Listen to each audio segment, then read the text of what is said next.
So as we open the box, the first thing you'll see is how you can register the warranty on your scooter. That's just via a QR code which will hyperlink you to the warranty registration page on reidbikes.com. Any smartphone will be able to do that.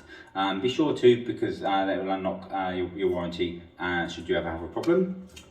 Then the next important thing to mention is that before you even get the scooter out of the box, make sure that you read your owner's manual and also check all local laws around usage, where you can use it, how you can use it, if you require a helmet, etc., so that you make sure you abide by your local laws so you don't get in any trouble.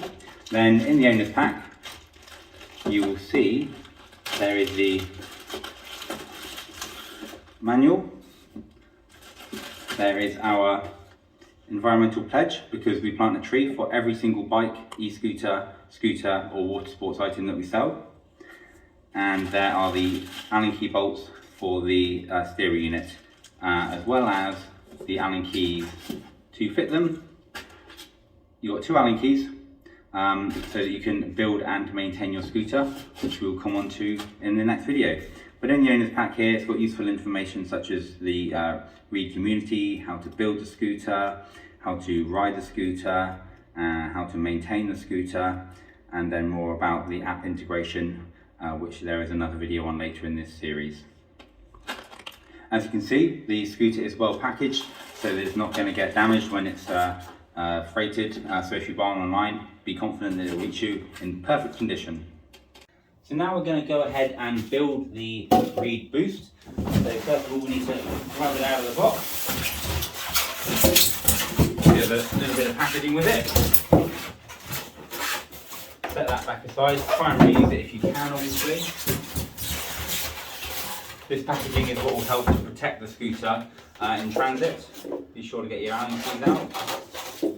I've already moved the owner's pack that was sat on top there as well, as you saw in the earlier video.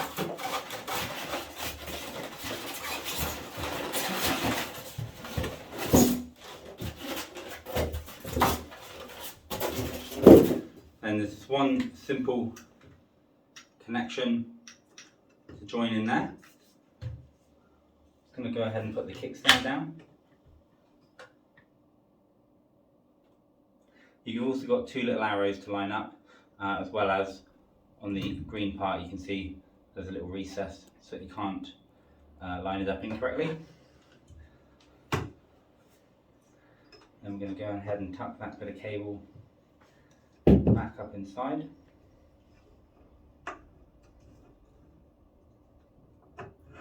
And put that in. Pull that up.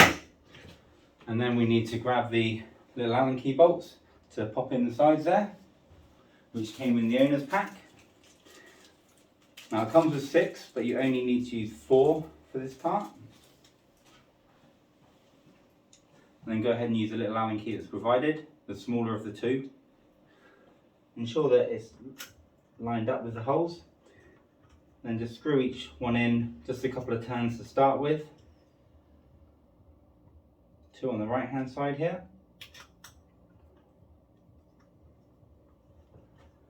And then 2 on the left hand side, which is identical to the side that you can see right now.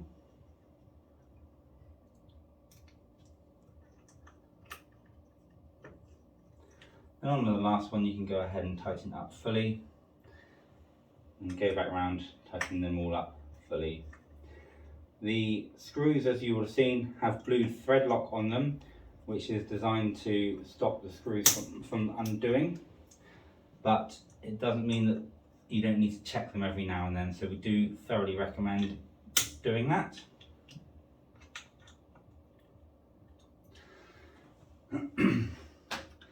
Then the scooter is pretty much ready to go, but what you want to do first is just check the disc brake on the rear is nice and operational. Check that you're not pulling it all the way back to the handlebar grip, and you just adjust it like you would a normal mechanical disc brake. We've also done videos on how to adjust the disc brake on your electric scooter. And then the scooter itself is pretty much ready to ride, but as mentioned, do be sure to read the owner's manual in full to learn how to ride it safely, and remember to comply with all local laws.